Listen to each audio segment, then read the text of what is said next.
Can you tell me a little bit about the career chat program you teach in the high schools? Boy, I'll tell you that's exciting. So several years ago, I talked to the superintendent of schools and the secretary of education and asked, gee whiz, if there was a way that I could bring in somebody into the schools bigger than me, I mean, just little old Jeff, if there was somebody I could bring in bigger, could they and would they have a joint assembly between some high schools? And, it's certainly dependent upon who I could get. So as things would, as circumstances would happen, I happened to be at a place where the CEO of DuPont was in Pittsburgh. And so I went up to him and said something corny like, gee whiz, DuPont is Delaware, Delaware's DuPont. I'm working with some high school students in a leadership program and I'd like your help. And he just went, what? And so I said that corny line again. And then he looked at me and said, what is it that you want? And I said, just some of your time.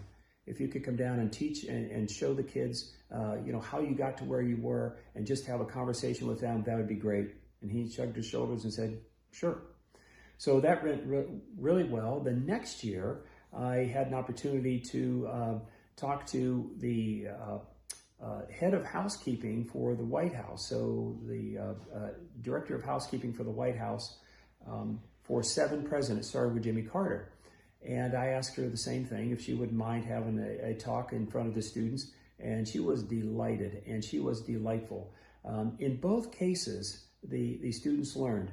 COVID shut that program down, unfortunately, but has been resurrected this past year with some local leadership talent who have come into the high school and spoken to the students, a select group of students who get a pass to come to this leadership seminar.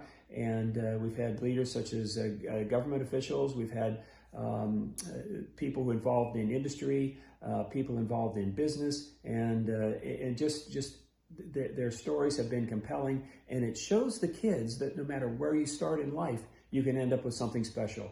So I hope to continue that program, and I think it's awesome.